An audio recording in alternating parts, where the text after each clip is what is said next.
Case 1. Marybeth Tinning. December 4, 1985, Schenectady County. The call came into Schenectady's Ellis Hospital on a cold December afternoon in 1985. A mother had rushed in carrying her 4-month-old daughter, Tammy Lynn, who wasn't breathing. Medical staff worked frantically, but the infant couldn't be saved. For the doctors and nurses present, it was a tragedy, but not entirely unexpected. They knew this family. They knew this mother. Marybeth Tinning had buried 8 children before Tammy Lynn. The pattern had started 14 years earlier, in 1972, when her 8-day-old daughter Jennifer died. The official cause was listed as hemorrhagic meningitis with septicemia. Just 17 days later, another son, Joseph Jr., age 2, was found dead. The medical examiner determined he'd suffered a seizure, though he'd never shown signs of epilepsy before. Over the next 13 years, 6 more of Marybeth's children would die under mysterious circumstances. Barbara, Timothy, Nathan, Mary Frances, Jonathan, and Michael, all gone before reaching school age. The medical community scrambled for explanations. Perhaps it was genetic, they theorized. Maybe an inherited metabolic disorder or immune deficiency that ran in the family. Schenectady County was a small, tight-knit community where neighbors helped neighbors, and many locals rallied around the grieving mother, offering casseroles, prayers, and support. But some medical professionals weren't convinced. After Tammy Lynn's arrival at the hospital, the pieces finally came together. The medical examiner, Dr. Thomas Oram, made the difficult decision to conduct an autopsy that would look beyond natural causes. What he found changed everything. Evidence suggesting asphyxiation. The investigation that followed painted a disturbing picture. Marybeth had been smothering her children, likely with pillows or by holding them close until they stopped breathing. On February 5, 1987, she was convicted of second-degree murder in the death of Tammy Lynn Tinning. While prosecutors suspected her involvement in all 9 deaths, physical evidence and the statute of limitations meant she could only be charged for Tammy Lynn's murder. During interrogation, Marybeth gave a chilling confession. She described the acts in clinical, detached terms, as though discussing someone else's actions entirely. Psychiatrists who evaluated her suggested various motivations: attention-seeking behavior, Munchausen syndrome by proxy, or profound depression and detachment. None of these explanations could fully answer the question that haunted investigators. How could a mother do this not once, but 9 times? The Tinning case transformed how medical professionals in New York approach sudden infant death. It led to stricter protocols for investigating multiple child deaths in the same family and better coordination between medical examiners and law enforcement. The case also highlighted the need for mental health intervention for parents experiencing severe depression or psychological disturbances after infant loss.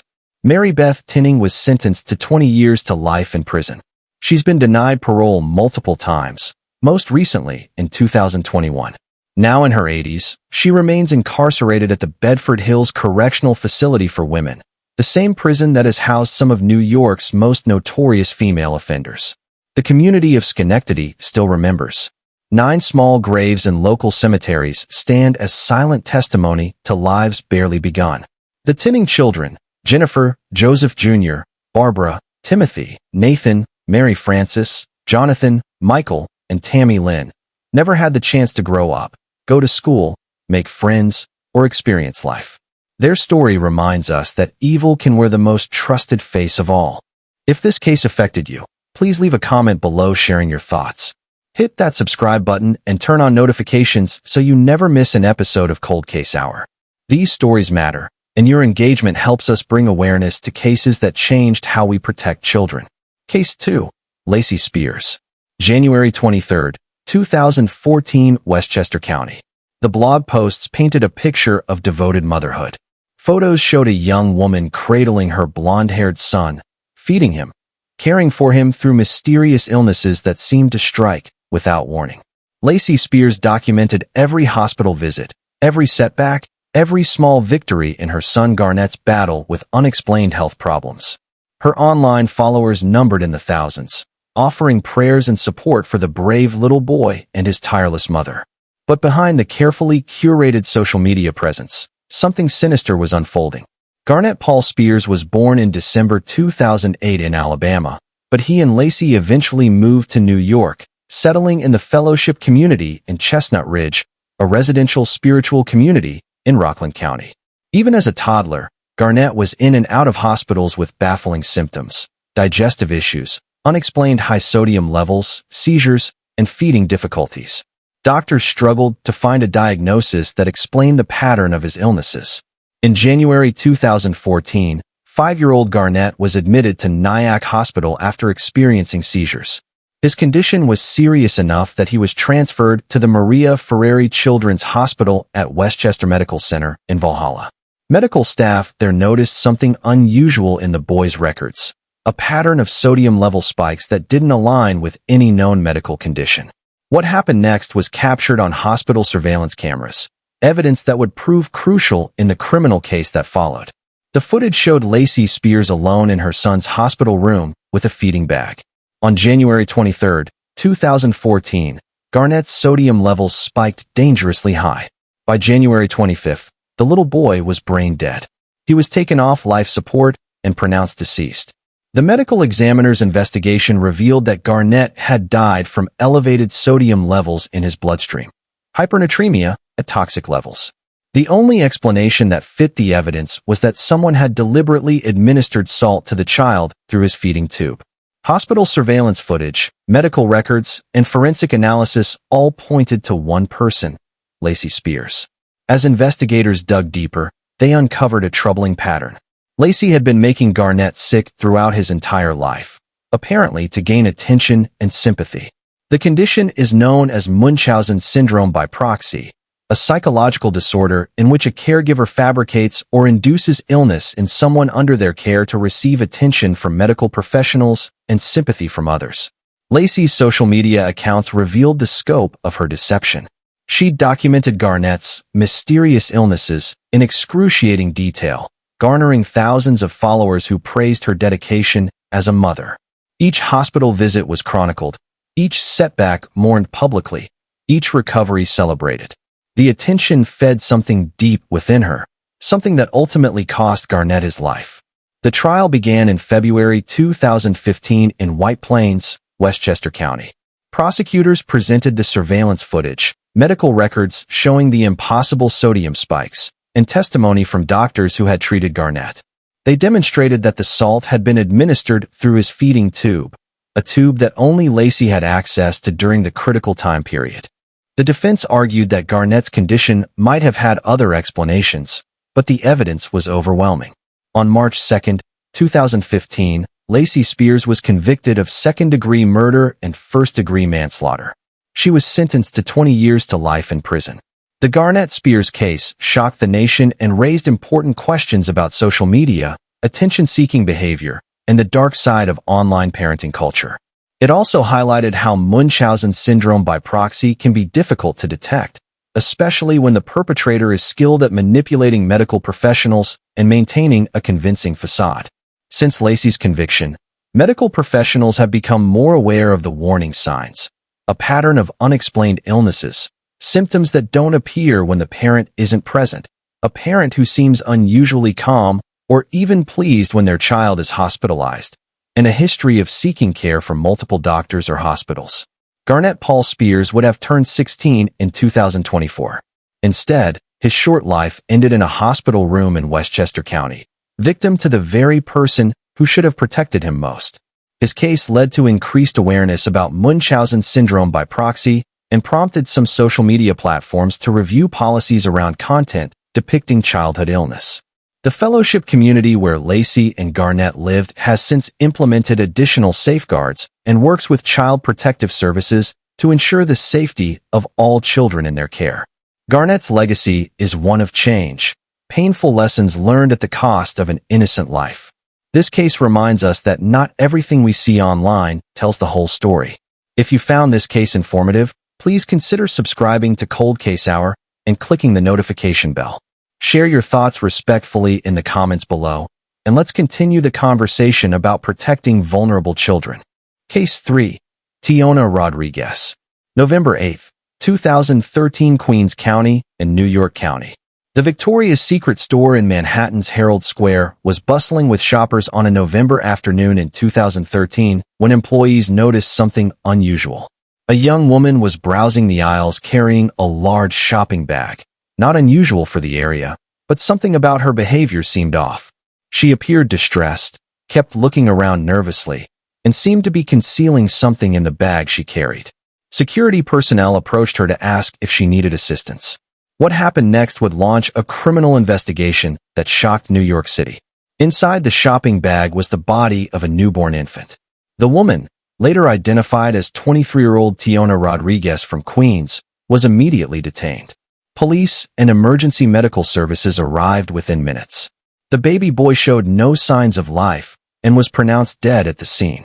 The initial investigation revealed that the infant had been recently born, possibly within the same day.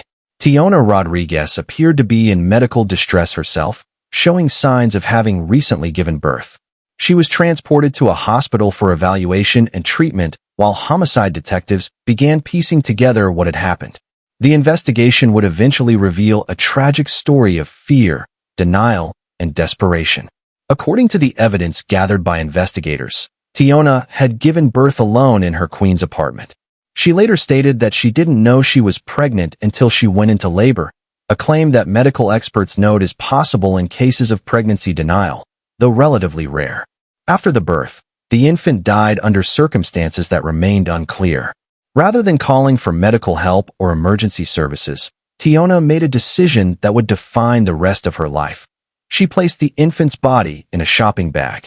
In a state of panic and apparent psychological distress, she took the subway from Queens to Manhattan, ending up at the Victoria's Secret store where she was apprehended. The medical examiner's office conducted a thorough autopsy on the infant to determine the cause of death. The findings were complex. The baby had been born alive, but the exact circumstances of death required careful analysis. Investigators examined whether the infant had received necessary medical care immediately after birth, whether there had been any direct harm, and what role Tiona's actions or inactions had played in the death. The case presented prosecutors with challenging questions about intent, mental state, and culpability. Had Tiona intended to harm the infant, or had panic and psychological trauma led to a series of poor decisions with tragic consequences? Expert witnesses would testify about postpartum psychosis, pregnancy denial, and the various psychological factors that could have affected her judgment and actions. In 2015, after extensive legal proceedings and psychiatric evaluations, Tiona Rodriguez pleaded guilty to manslaughter in the first degree. The plea agreement acknowledged the complexity of the case while holding her accountable for the infant's death. She was sentenced to a term in prison, though the exact details of her sentence reflected the court's consideration of her mental state and the circumstances surrounding the incident. The Rodriguez case highlighted several important issues in maternal and infant health. Pregnancy denial, while uncommon, is a documented psychological phenomenon where a woman is genuinely unaware of her pregnancy until late in gestation or even until labor begins. This can occur even without obvious signs being recognized, particularly in cases involving psychological trauma, obesity, or irregular menstrual cycles. The case also underscored the importance of accessible reproductive health care, mental health services, and safe haven laws. New York's Abandoned Infant Protection Act, enacted in 2000, allows a parent to leave an unharmed infant up to 30 days old with a suitable person at certain locations without facing prosecution, provided the parent doesn't intend to return. However, awareness of such laws remains limited, and fear and panic can prevent people from making rational decisions during crisis moments. Social services and women's health advocates used the Rodriguez case to push for better education about pregnancy resources, confidential helplines, and the options available to women facing unexpected or crisis pregnancies. The case demonstrated that improved access to mental health screening and support during pregnancy could potentially prevent similar tragedies. The infant who died on that November day in 2013 never received a name in public records. He existed for only hours, born into circumstances that gave him no chance at life. His brief existence prompted important conversations about how society can better support women in crisis and protect the most vulnerable among us. For Tiona Rodriguez, The consequences of that November day will last a lifetime. Beyond her criminal sentence, she must live with the knowledge of what happened and the choices she made in a moment of crisis. Her case serves as a reminder that desperation and panic can lead to irreversible decisions, and that accessible help and support systems might prevent such tragedies. Cases like these are difficult to discuss, but they're important for understanding how we can create better support systems. If you appreciate the research that goes into each Cold Case Hour episode, please hit the like button and subscribe. Your comments and engagement help these stories reach people who need to hear them. Case 4. Waneta Hoyt. March 24, 1994, Tioga County. For more than 2 decades, the small town of Oswego in upstate New York carried what seemed like an unbearable tragedy in its collective memory. Between 1965 and 1971, Waneta Hoyt had lost all 5 of her children to what doctors had diagnosed as sudden infant death syndrome, SIDS. The medical community had even studied her case, publishing research that cited the Hoyt family as evidence that SIDS could have a genetic component. It was all a lie. The truth wouldn't emerge until March 1994, when a re-examination of the case files led New York State Police investigators to a shocking conclusion. Waneta Hoyt had murdered all 5 of her children by suffocation. The deaths had occurred over 6 years, each one attributed to natural but unexplained causes. Eric died at 3 months old in January 1965. Julie passed away at 2 months in September 1968. James lived only 5 months, dying in May 1966. Molly made it to 2.5 months before her death in March 1970. Finally, Noah died at just 2 months old in July 1971. At the time, SIDS was poorly understood, and the deaths of Waneta's children contributed to medical research into the phenomenon. Dr. Alfred Steinschneider, a prominent pediatrician and SIDS researcher, published a landmark 1972 paper in the medical journal Pediatrics that cited the Hoyt children as a case study.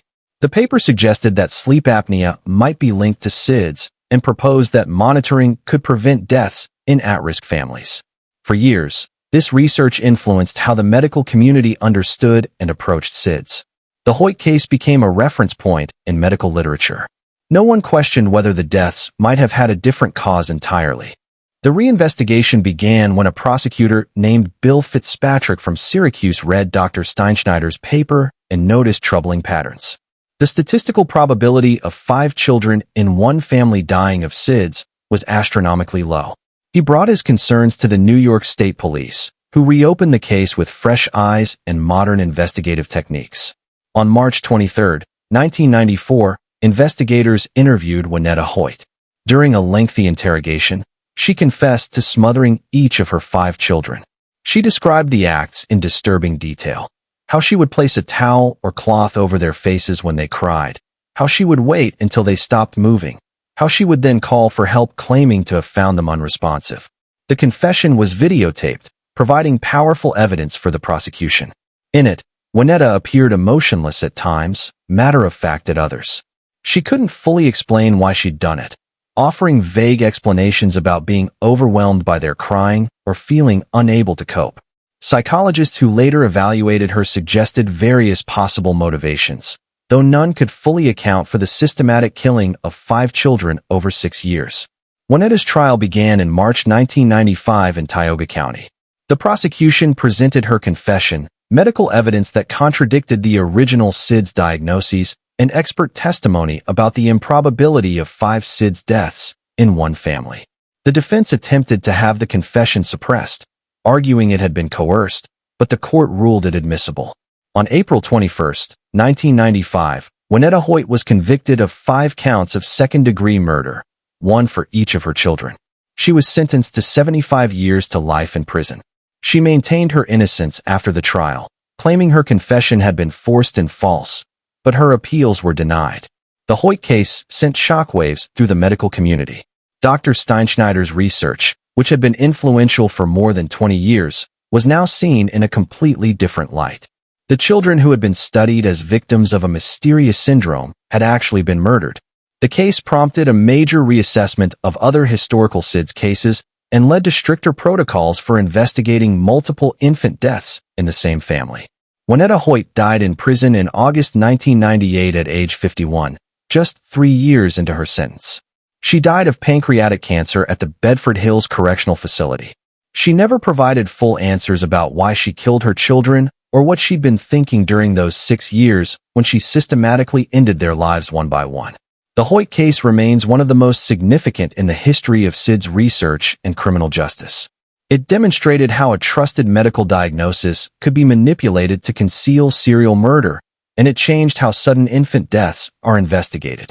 Today, medical examiners and law enforcement are trained to look more critically at patterns of infant deaths, and multiple deaths in one family trigger immediate intensive investigation.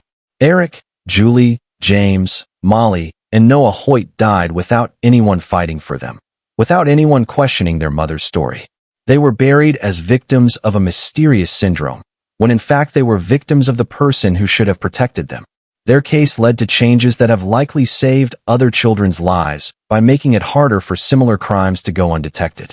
The town of Oswego has largely moved on, but the memory of the Hoyt children remains. Their graves stand in local cemeteries, bearing witness to the darkest chapter in their community's history and serving as a reminder that vigilance and skepticism can be necessary especially, when dealing with those we trust most. This case changed medical science and criminal investigation. If you're finding value in these detailed examinations, please subscribe to Cold Case Hour and share this video with others who appreciate thorough true crime research. Your support helps us continue bringing these important stories to light. Case 5, Karla Espinal. November 12, 2016, Kings County. The 911 call came from a Brooklyn apartment on a Saturday evening in November 2016. A mother was reporting that her 6-year-old daughter, Lynija, had been found unresponsive in the bathtub. Emergency responders rushed to the scene, but despite their efforts, the child was pronounced dead. What initially appeared to be a tragic accident would soon reveal itself as something far more disturbing. Karla Espinal, age 36, lived in the Crown Heights section of Brooklyn with her daughter Lynija and other family members. According to the initial report, Lynija had been taking a bath when she somehow ended up underwater. Karla claimed she had stepped away briefly and returned to find her daughter submerged and unresponsive. But the medical examiner's findings told a different story. The autopsy revealed injuries inconsistent with accidental drowning. Lynija had suffered trauma that indicated she had been forcibly held underwater. Additionally, the examination uncovered evidence of previous injuries, bruising, and marks that suggested a pattern of physical mistreatment. As detectives from the New York City Police Department's Brooklyn North Homicide Squad dug deeper, they discovered troubling information about Lynyija's life. Teachers at her school had noticed that she sometimes came to class with unexplained bruises. She had occasionally seemed withdrawn or fearful. Yet the reports had either not been filed or not been followed up on with sufficient urgency, a failure that would haunt those who had interacted with the family. Investigators interviewed neighbors, family members, and anyone who had contact with the household. A picture emerged of a complicated family dynamic and a mother whose behavior raised red flags. Some witnesses reported hearing arguments and sounds of distress from the apartment. Others described Karla as overwhelmed and sometimes volatile, though none had imagined it could escalate to this extent. The review found that while there had been some contact between the family and child services, the interventions had not been sufficient to protect Lynija. This led to policy changes aimed at improving how reports of suspected abuse are handled, how quickly investigations are initiated, and how information is shared between schools, medical providers, and child protective agencies. Lynyija's father, who had not been living with the family at the time of her death, spoke publicly about his grief and his regret that he hadn't been able to protect his daughter. He described Lynija as a bright, creative child who loved to draw and sing. She had been a first grader at a local Brooklyn elementary school, where teachers remembered her as sweet and sometimes shy. The Brooklyn community where Lynija lived held a vigil in her memory, with neighbors gathering to light candles and share their sorrow. Many expressed anger that the warning signs had been there, but hadn't resulted in intervention. The case became a rallying point for advocates pushing for better funding and staffing of child protective services in New York City. For Karla Espinal, now serving her sentence in a New York State correctional facility, The consequences of her actions will last decades. She will likely be in her 60s before she's eligible for parole. She must live with the knowledge that she ended her daughter's life, a child who depended on her for care, protection, and love. Lynija Espinal's death was preventable. It didn't have to happen.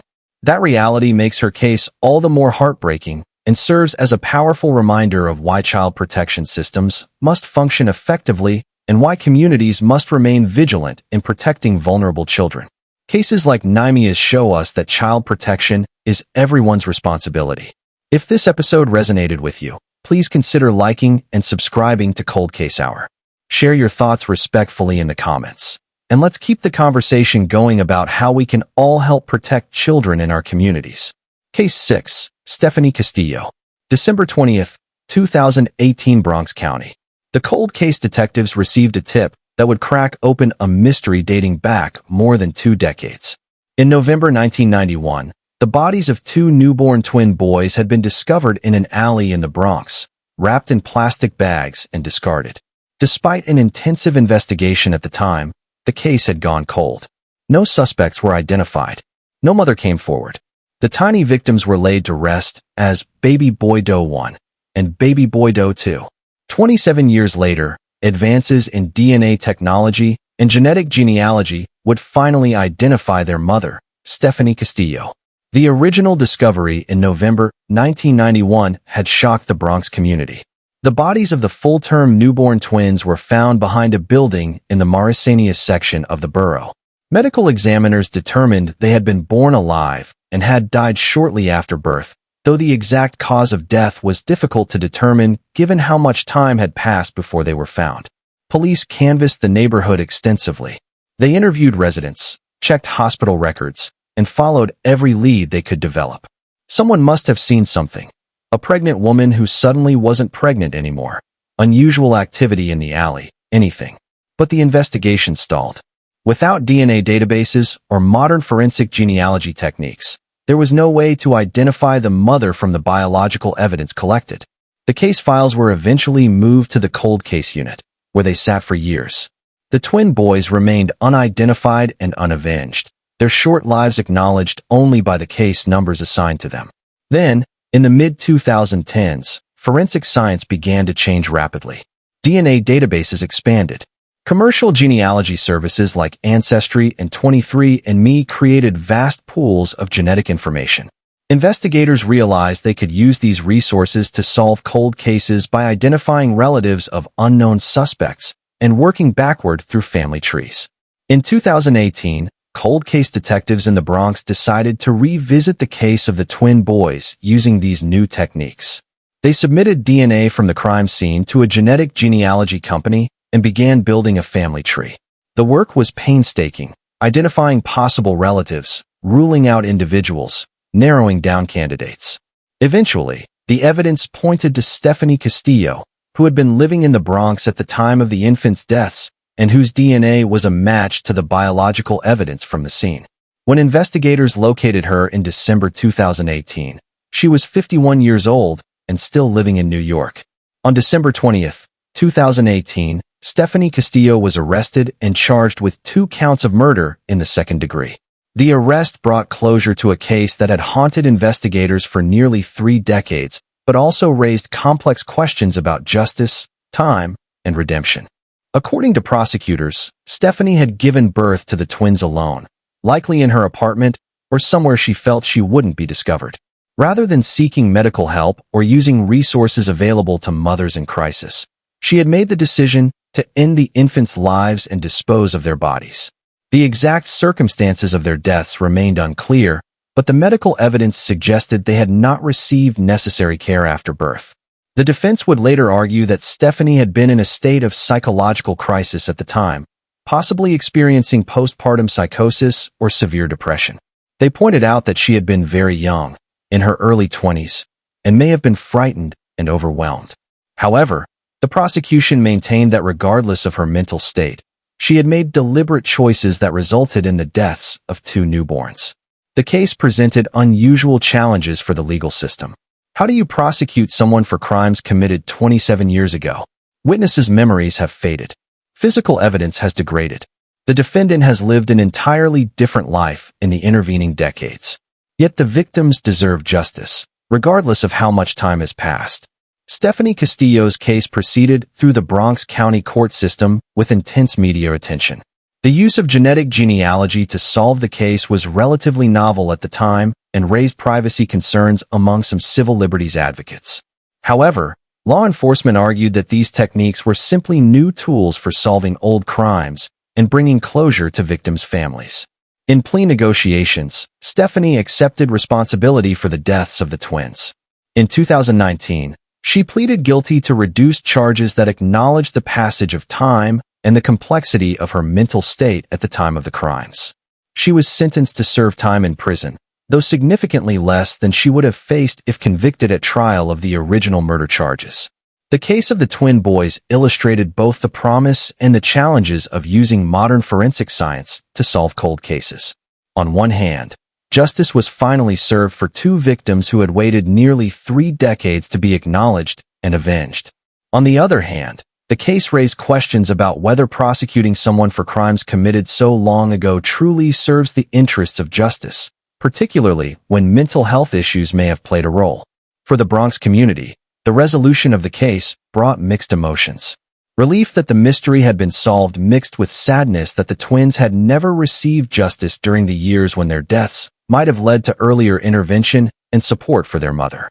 The case prompted renewed discussions about resources available to women in crisis pregnancies and the importance of ensuring these resources are widely known and accessible. The twin boys, who had been known only by case numbers for 27 years, were finally acknowledged as the children of Stephanie Castillo.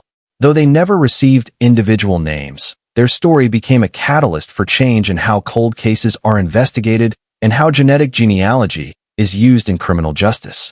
For Stephanie Castillo, the arrest and prosecution meant confronting actions from her past that she had perhaps tried to forget or bury. The consequences of decisions made in 1991 finally caught up with her in 2018, demonstrating that even decades-old crimes can eventually be solved and prosecuted.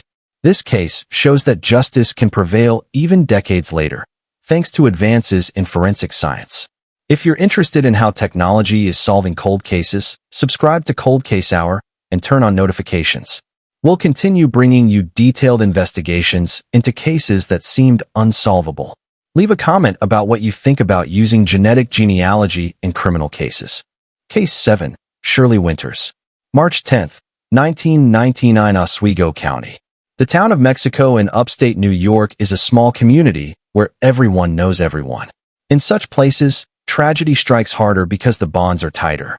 When children in the Winters family began dying under mysterious circumstances in the 1990s, the community mourned alongside the family. But as the deaths continued, suspicion began to replace sympathy. Shirley Winters appeared to be a devoted mother struggling with unimaginable grief. Between 1996 and 1999, she had lost 2 of her children to what were initially believed to be natural but unexplained causes. But investigators would eventually determine that Shirley had murdered her children, and suspicions extended to other deaths in the family as well. The first confirmed victim was her daughter, who died in 1996 at just 3 years old. Medical examiners initially struggled to pinpoint a cause of death, attributing it to possible natural causes or perhaps an undiagnosed medical condition. The community rallied around Shirley, offering support during what appeared to be every parent's worst nightmare. But then another child died in 1999 under similarly mysterious circumstances. The pattern was impossible to ignore. State police investigators began to review the deaths more carefully, looking for evidence that had been missed in the initial investigations. What they discovered pointed to suffocation in both cases. The investigation into Shirley Winters revealed a disturbing pattern of behavior. She had been researching life insurance policies on her children. She had taken out substantial coverage on each child shortly before their deaths, and she had given inconsistent accounts of the circumstances surrounding each death, changing her story when pressed by investigators. On March 10, 1999, Shirley Winters was arrested and charged with murder in connection with the deaths of her 2 children. Prosecutors built a case around forensic evidence, insurance records, and expert testimony about the patterns consistent with suffocation. The trial would examine not just the physical evidence, but also Shirley's state of mind and possible motivations. Psychiatric experts evaluated Shirley and testified about possible psychological factors. Some suggested she might have suffered from Munchausen syndrome by proxy or similar attention-seeking disorders. Others pointed to financial motivations given the insurance policies. Still others believe there might have been elements of both, a complex mix of psychological disturbance and practical greed. The trial in Oswego County drew significant media attention. The prosecution presented a methodical case showing how each child's death had been preceded by increased insurance coverage and how the medical evidence was consistent with suffocation. The defense attempted to raise reasonable doubt, suggesting that the deaths could have had other explanations and that the timing of the insurance policies was coincidental. The jury didn't buy it. Shirley Winters was convicted of 2 counts of murder in the second degree. The judge, in pronouncing sentence, noted the particularly heinous nature of the crimes, a mother betraying the fundamental trust of her children and ending their lives for financial gain. Shirley was sentenced to consecutive terms that would keep her in prison for the rest of her natural life. Beyond the 2 children for whose murders she was convicted, investigators suspected Shirley's involvement in other deaths as well. Some family members and close associates had died under circumstances that, in hindsight, seemed suspicious. However, evidence was insufficient to bring additional charges, and some of these deaths had occurred too long ago to prosecute even if new evidence emerged. The Winters case had a profound impact on the small community of Mexico, New York. Neighbors who had offered casseroles and condolences now grappled with the horrifying realization that they had been supporting a killer. The betrayal felt personal. Shirley had accepted their sympathy, their help, their trust, all while concealing monstrous acts. The case also prompted changes in how insurance companies handle policies on children. While life insurance for minors serves legitimate purposes, covering funeral expenses and providing financial support during bereavement, the Winters case highlighted how such policies could create perverse incentives. Insurance companies began implementing stricter review processes for policies with unusually high death benefits on young children, particularly when multiple policies were purchased in short succession. Child Protective Services in Oswego County also revised their protocols.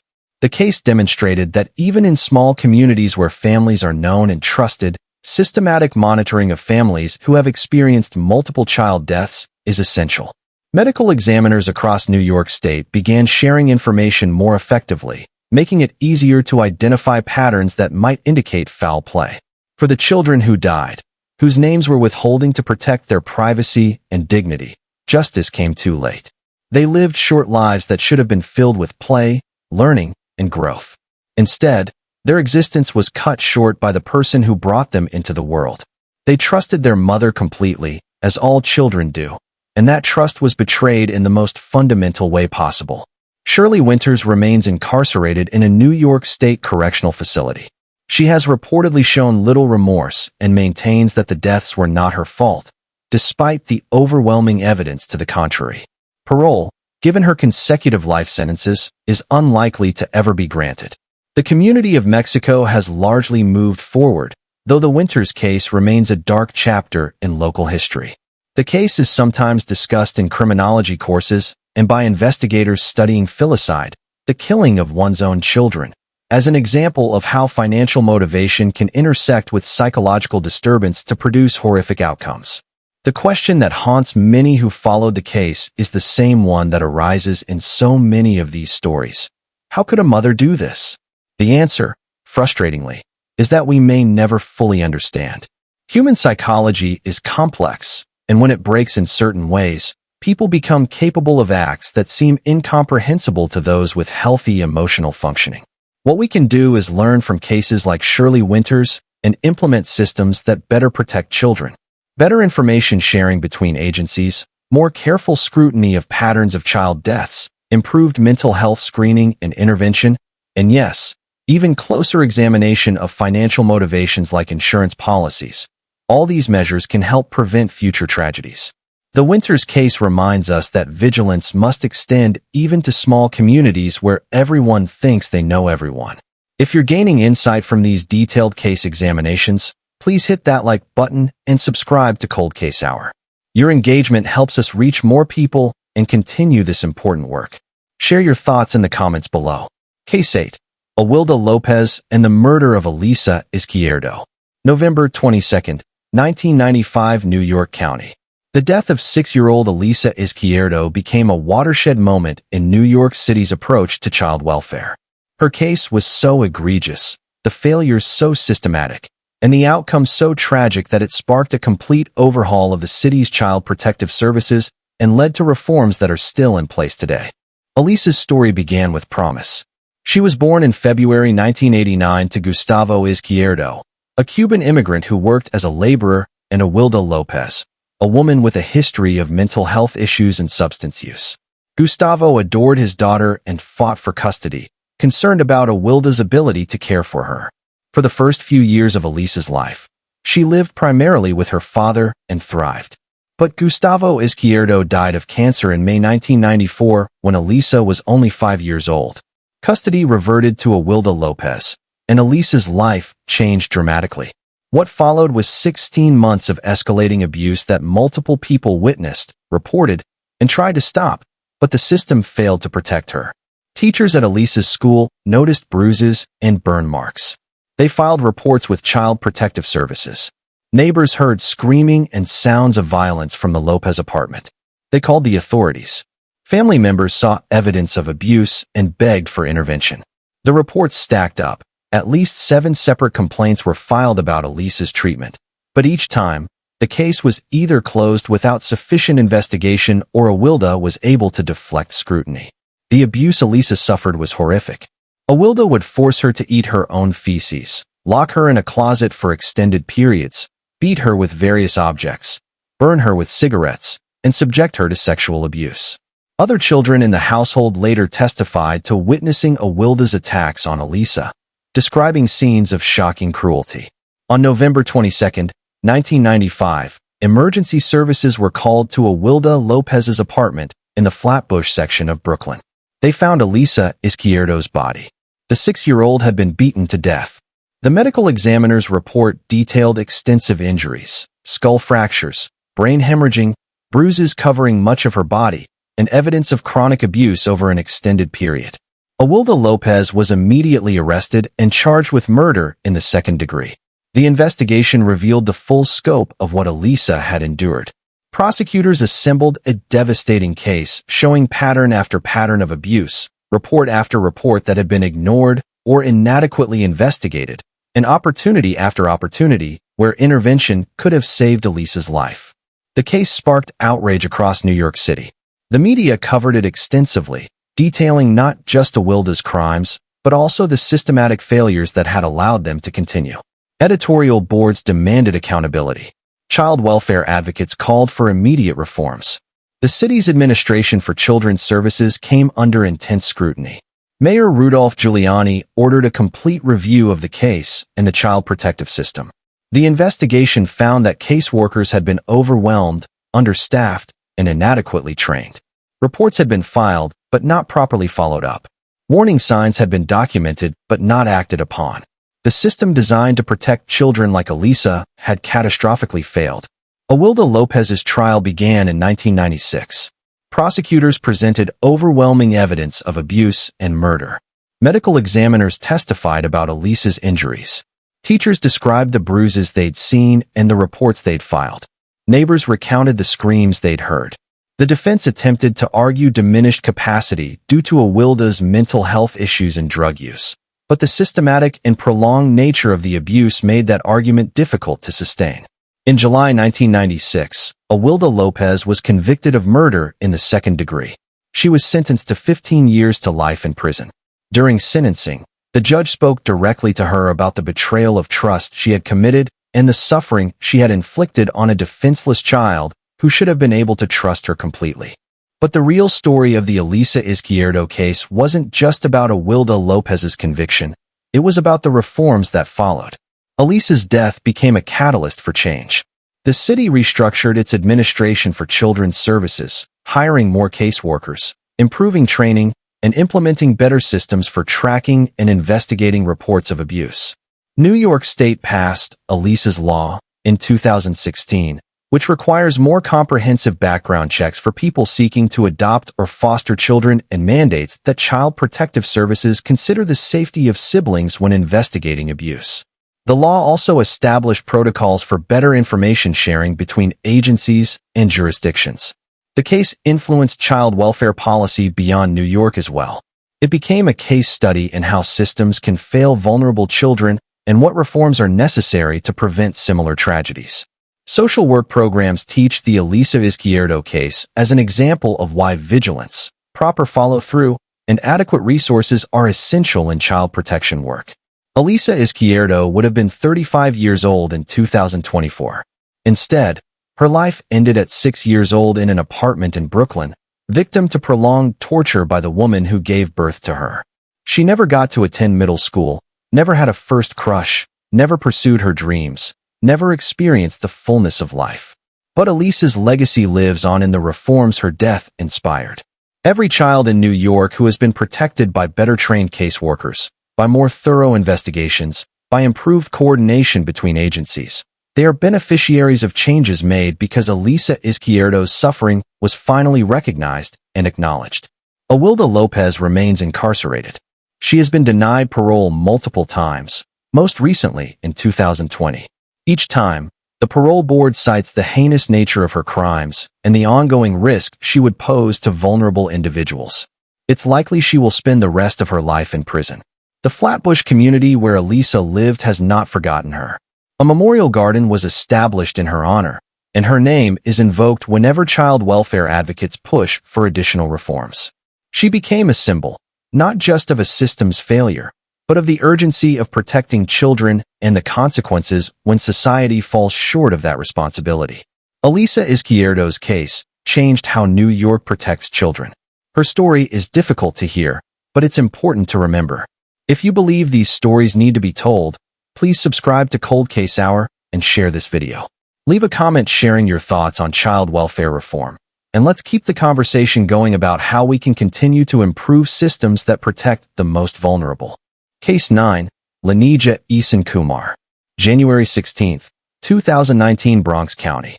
The emergency call came into 911 just before 7 o'clock in the evening on January 16, 2019.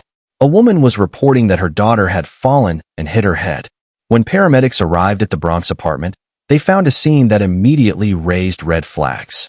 6-year-old Lynija Hunter was unconscious with severe injuries that were clearly inconsistent with a simple fall. The child was rushed to Montefiore Medical Center, but her injuries were too severe. She was pronounced dead shortly after arrival. What emergency room doctors saw shocked them. Evidence of extensive trauma, both recent and historical, indicating prolonged abuse. The investigation began immediately. Detectives from the NYPD's Bronx Homicide Squad interviewed Lynija Eason Kumar, Lynyija's 34-year-old mother, and her boyfriend, Alfredo Batista. The stories they told didn't align with the medical evidence. They claimed Lynija had fallen from a bed or chair, but the injuries suggested something far more violent. The medical examiner's autopsy revealed the full extent of Lynyija's suffering. She had died from blunt force trauma to the head and torso. She had multiple rib fractures in various stages of healing, indicating repeated beatings over time. She had internal injuries consistent with being struck or kicked. She showed signs of malnourishment. The evidence painted a picture of systematic, ongoing abuse that had escalated to murder. As investigators dug deeper into Lynyija's life, a heartbreaking story emerged. Teachers at her school had noticed that she sometimes came to class with bruises. She had been absent frequently, which school officials had flagged as concerning. Neighbors reported sometimes hearing yelling and crying from the apartment. Yet despite these red flags, Lynija had remained in her mother's care. The investigation revealed that Lynija and her boyfriend had subjected Lynija to regular beatings as punishment for perceived misbehavior. The abuse had been ongoing for months, possibly longer. Other children in the household were interviewed and described witnessing violence against Lynija. The accounts were consistent and damning. On January 17, 2019, just one day after Lynyija's death, Lynija Eason Kumar and Alfredo Batista were both arrested. Lynija was charged with murder in the second degree, manslaughter, and endangering the welfare of a child. Batista faced similar charges for his role in the abuse and death. The case proceeded through Bronx County Supreme Court, with significant media attention. Prosecutors presented the medical evidence, testimony from witnesses who had seen signs of abuse, and statements from other children in the household. They argued that both defendants had participated in a pattern of abuse that culminated in Lynyija's death, and that both should be held fully accountable. The defense attempted to argue that Lynija had been under the influence and control of her boyfriend, suggesting she may have been afraid to intervene or protect her daughter. However, evidence showed that Lynija had actively participated in the abuse, not merely failed to prevent it. Witnesses testified to seeing her strike Lynija and hearing her yell at the child. In plea negotiations that followed, both Lynija Eason Kumar and Alfredo Batista accepted responsibility for their roles in Lynyija's death. In 2019, they each pleaded guilty to manslaughter charges. Lynija was sentenced to 21 years in prison, while Batista received a similar sentence. The judge, in pronouncing sentence, spoke about the vulnerability of 6-year-old Lynija and the complete betrayal of trust that both defendants had committed. The case prompted yet another review of New York City's Administration for Children's Services. How had Lynyija's abuse gone unaddressed despite multiple warning signs? The investigation found that while there had been some contact between the family and Child Protective Services, the interventions had not been intensive enough or followed through adequately. ACS implemented additional reforms in the wake of Lynyija's death, including better protocols for responding to reports of abuse, more frequent in-person visits to homes where abuse has been reported, and improved training for caseworkers in recognizing signs of escalating violence. The agency also worked to improve coordination with schools, medical providers, and law enforcement. Lynija Hunter's father, who had not been living with the family, spoke publicly about his grief and anger. He described his daughter as a bright, loving child who enjoyed singing and dancing. He expressed regret that he hadn't been more involved in her life and hadn't known the extent of what she was suffering. He became an advocate for father's rights and for better protection of children in difficult family situations. The Bronx community held a vigil for Lynija, with dozens of people gathering to remember a child they had never met, but whose death had touched them deeply. Mourners left stuffed animals, flowers, and candles at a memorial near where she had lived. Many expressed anger that another child had died despite a system supposedly designed to protect her. For the school that Lynija attended, her death was a wake-up call. Teachers and administrators underwent additional training in recognizing and reporting abuse. The school implemented new protocols for following up when students are frequently absent or show signs of possible mistreatment. They also established counseling resources for students dealing with trauma or difficult home situations. Lynija Hunter was just 6 years old, the same age as many first graders learning to read, making friends, discovering their interests. She should have been playing, learning, growing. Instead, she was enduring regular beatings and living in fear. When she died, she weighed significantly less than the average for her age, evidence of the neglect and deprivation she had suffered. Lynija Eason Kumar will spend decades in prison for what she did to her daughter. She will likely be in her 50s before she's eligible for parole. She must live with the knowledge that she tortured and killed her own child, a child who depended on her completely and had no one else to turn to for protection. The question that Lynyija's case raises is one that recurs throughout these stories. How many opportunities were there to intervene? How many moments when the right action could have saved her life? The answer is painful. There were many. Teachers saw. Neighbors heard. The system had reports. But none of it was enough to protect Lynija before it was too late. Her case stands as a reminder that child protection requires not just systems and protocols, but people willing to act decisively when they see danger. It requires adequate resources, proper training, and a culture that prioritizes child safety above all else. Most importantly, it requires all of us to be willing to speak up when we see something wrong, even when it's uncomfortable or difficult. Lynyija's story is one of systematic failure and the urgent need for reform. If these cases are opening your eyes to how we can better protect children, please like this video and subscribe to Cold Case Hour. Share your thoughts in the comments about what changes you think are most needed. Your engagement helps spread awareness. Case 10, Gloria Asamoah. December 21, 2017, Bronx County. The holiday season in New York City is typically filled with joy, celebration, and anticipation. But for two 5-year-old twins in the Bronx, the Christmas season of 2017 would never arrive. Their lives ended in their apartment, and their mother, Gloria Asamoah, was charged with ending them. On December 21, 2017, Gloria called 911 reporting that her 5-year-old twin children were not breathing. When emergency responders arrived at the apartment in the Belmont section of the Bronx, they found both children unresponsive. Despite immediate medical intervention, both were pronounced dead. The initial report from Gloria was that the children had been sick with the flu and that she had found them unresponsive in their beds. But medical examiners who performed the autopsies found no evidence of influenza or any other illness that would have caused their deaths. Instead, the evidence pointed to asphyxiation. Both children had been smothered. The investigation revealed inconsistencies in Gloria's account of what had happened. She had told first responders that she had checked on the children earlier in the day and they had seemed fine, just a bit under the weather. But the medical evidence suggested they had died during a time frame when Gloria was the only adult present in the apartment. Detectives conducted extensive interviews with Gloria over the following days. Her story changed multiple times. Initially, she maintained that the children had simply died from illness. When confronted with the medical evidence showing asphyxiation, she suggested that perhaps they had somehow smothered themselves in their bedding. Eventually, under persistent questioning, her account evolved further, though she never provided a full confession. The physical evidence was compelling. The manner in which the children had died, both at the same time, both showing signs of asphyxiation, both in their beds, made accidental death virtually impossible. The medical examiners ruled both deaths homicides, determining that the twins had been intentionally smothered, likely with a pillow or by being held down with sufficient force to prevent breathing. On December 22, 2017, just one day after the children's deaths and 4 days before Christmas, Gloria Asamoah was arrested. She was charged with 2 counts of murder in the second degree, 1 for each child. The Bronx District Attorney's Office announced the charges at a press conference, with prosecutors expressing their determination to seek justice for the 2 young victims.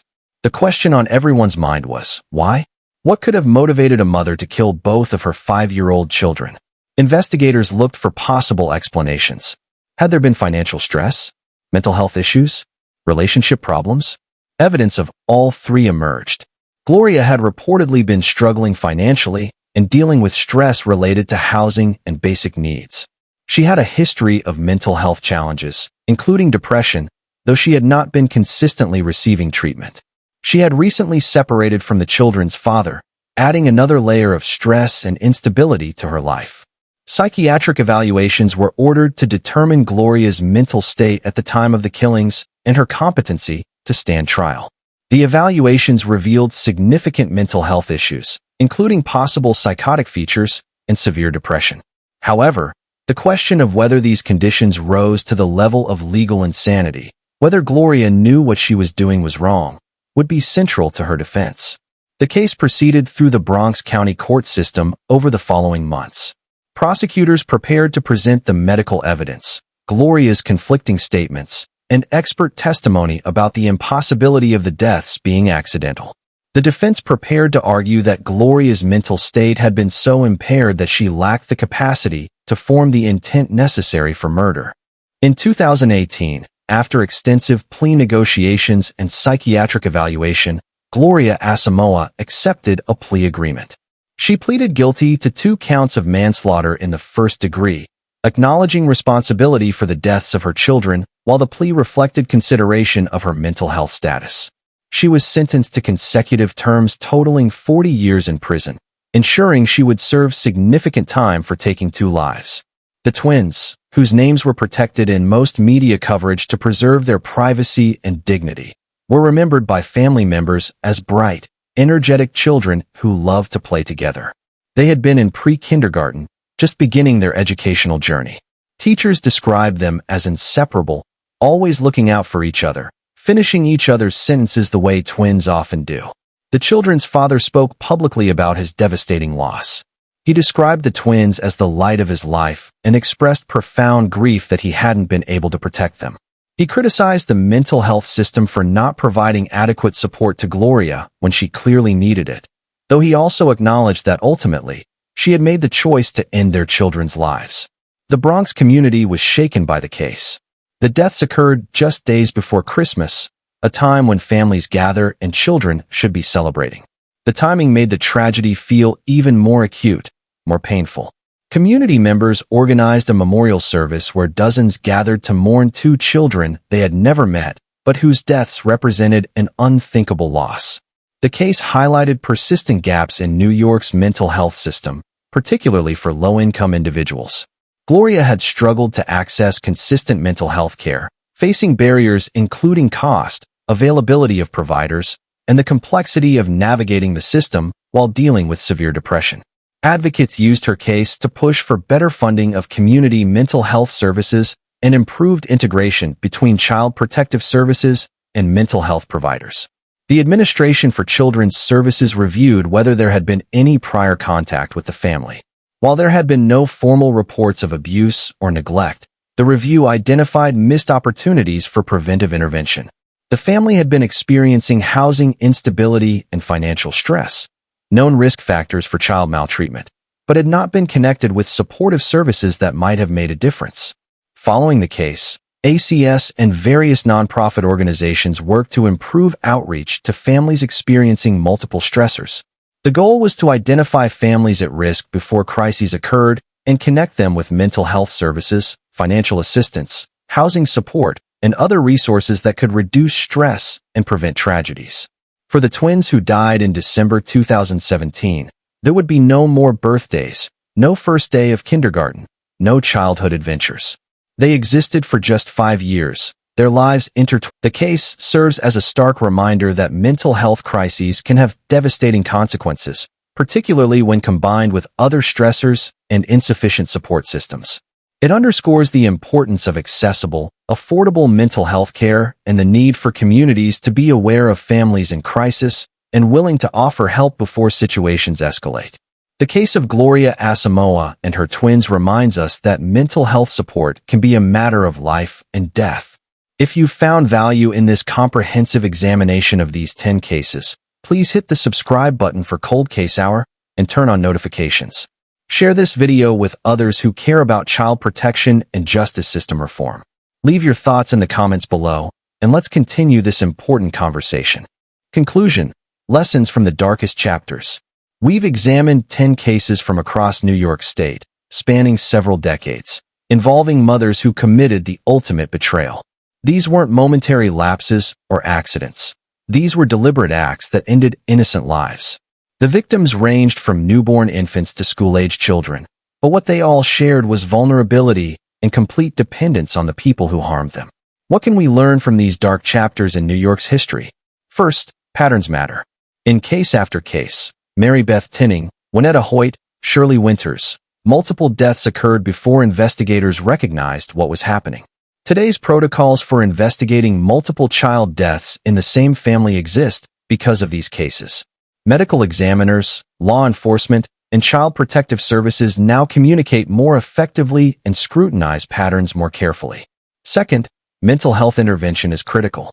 Several of these cases, Gloria Asamoah, Lynija Eason Kumar, Karla Espinal, involved mothers struggling with mental health issues, stress, and inadequate support systems. While mental illness doesn't excuse violence, better mental health resources and early intervention might prevent some tragedies. Accessible, affordable mental health care isn't just about individual well-being. It's about public safety and protecting the most vulnerable. Third, the child protection system must remain vigilant and well-resourced. The deaths of Elisa Izquierdo and Hunter occurred despite multiple reports to Child Protective Services. These cases led to reforms, but they remind us that reforms must be maintained and continuously improved. Caseworkers need manageable caseloads, thorough training, and support to do their jobs effectively. Fourth, attention-seeking and Munchausen syndrome by proxy are real and deadly. The cases of Lacey Spears and Marybeth Tinning demonstrate how some individuals harm their children to gain sympathy, attention, or to create a narrative of martyred motherhood. Medical professionals are now better trained to recognize the warning signs, but But these cases remain difficult to detect because they exploit our natural sympathy for parents of sick children. Fifth, technology can bring justice even decades later. The arrest of Stephanie Castillo 27 years after her crimes shows how advances in forensic science can solve cold cases and bring closure to victims. Genetic genealogy and DNA analysis have revolutionized criminal investigation, ensuring that even old crimes can eventually be solved. Sixth, community awareness and willingness to report concerns save lives. In multiple cases, neighbors, teachers, and family members saw warning signs but either didn't report them or weren't taken seriously when they did. We must create cultures where reporting suspicions of abuse is normalized and where reports are thoroughly investigated. Seventh, financial motivations can drive maternal violence. Shirley Winter's life insurance fraud reminds us that while we want to believe mothers always act from love, some are capable of viewing children as financial assets to be exploited. Insurance companies, law enforcement, and child protective services must remain alert to this possibility. Eighth, the justice system must balance accountability with mental health considerations. Several of these defendants had documented mental health issues, raising complex questions about culpability, competency, and appropriate sentencing. The legal system must hold offenders accountable while also acknowledging when mental illness played a role. Ninth, reform is ongoing and essential. Nearly every case we examined led to some type of policy change or reform. But reforms are only effective if they're implemented consistently, adequately funded, and periodically reviewed and updated. Child protection isn't a problem that's ever fully solved. It requires constant attention and resources. 10th, remembering the victims matters. Behind the case numbers and legal proceedings were real children with personalities, potential, and dreams. They deserve to live full lives. By examining these cases thoroughly and respectfully, we honor their memories and recommit ourselves to protecting other children. These 10 cases from New York represent just a fraction of the maternal filicide cases that have occurred nationwide. Each one is a tragedy that ripples outward, affecting families, communities, and the professionals who work these cases. For the investigators, prosecutors, medical examiners, and social workers involved, cases involving child victims leave lasting impacts. But we must tell these stories. We must examine what happened, why it happened, and what we can do to prevent it from happening again. Silence and avoidance don't protect children. Knowledge, vigilance, and action do. The mothers we've discussed today are serving long prison sentences, and most will likely spend the rest of their lives incarcerated. But punishment alone doesn't undo what was done or prevent future tragedies. The real work lies in the reforms, the improved systems, the better training, the increased awareness, and the commitment to protecting children that these cases have inspired. If you're a mandated reporter, teacher, doctor, social worker, counselor, these cases underscore the critical importance of your role. Report suspicions even when you're uncertain. Better to have 10 unfounded reports than to miss one child who needed help. Your vigilance could save a life. If you're a community member who sees something concerning, don't assume someone else will act. Make the call. File the report. Speak up. The child who seems to always have bruises, who misses school frequently, who seems fearful or withdrawn, that child might be desperately needing someone to notice and care enough to act. If you're struggling as a parent, please seek help. There are resources available, crisis hotlines, counseling services, support groups, respite care. Reaching out for help isn't weakness. It's strength and responsibility. No one should navigate parenthood's challenges completely alone, especially when dealing with mental health issues, financial stress, or other significant stressors. If you're working in child protective services, law enforcement, or the medical field, these cases remind us why your work matters so profoundly. The long hours, the difficult decisions, the emotional toll, they serve a purpose of immeasurable importance. Every child you protect, every intervention you make, every family you support represents lives saved and futures preserved. New York has learned difficult lessons from these 10 cases and many others. The state's child protection laws, investigative protocols, mental health resources, and legal frameworks have all been shaped by these tragedies. But learning must continue. New challenges emerge, new patterns develop, and the work of protecting children is never finished. As we close this examination of New York's darkest maternal cases, we return to the fundamental question: how do we prevent these tragedies? The answer lies in sustained commitment to child welfare, adequately funded and staffed protective services, accessible mental health care, community vigilance, and a culture that prioritizes children's safety above convenience, privacy, or discomfort. These 10 women committed acts that most of us cannot fathom. They betrayed the most fundamental trust, violated the most basic duty, and destroyed lives that depended entirely on them for protection. Their crimes shocked communities, devastated families, and challenged our understanding of maternal instinct and human nature. But from these dark chapters, light has emerged in the form of reforms, increased awareness, and systems better designed to protect children. Every child protected by these improved systems is a testament to the victims who didn't survive. Their brief lives, though they ended tragically, have meaning because they prompted change. To the victims, all the children who lost their lives in these 10 cases, we remember you. Your lives mattered. Your suffering was real. And the changes made in your memory help protect other children every single day. This has been an extensive examination of 10 verified maternal homicide cases from New York State. The research, the details, the context, all of it serves the purpose of understanding, learning, and ultimately protecting children. If you made it through this entire documentary, thank you for caring enough to learn these difficult stories. Please subscribe to Cold Case Hour and click the notification bell so you never miss our deep dive investigations into cases that changed communities and sparked reform. Hit that like button if you found this research valuable and want to see more comprehensive true crime documentaries that go beyond sensationalism to examine the real issues behind the headlines. Leave a comment sharing your thoughts. What reforms do you think are most important? What warning signs should communities be watching for? How can we better support struggling parents before crisis points are reached? Share this video with others who care about criminal justice, child protection, and understanding the darker aspects of human behavior. Education and awareness are powerful tools in preventing future tragedies. And if you know someone who's struggling as a parent, reach out. Offer support. Connect them with resources. Sometimes the simple act of saying, "I see you're having a hard time, and I want to help," can make all the difference. This is Cold Case Hour, where we examine the cases that changed everything. Until next time, stay safe, stay aware, and remember, protecting children is everyone's responsibility.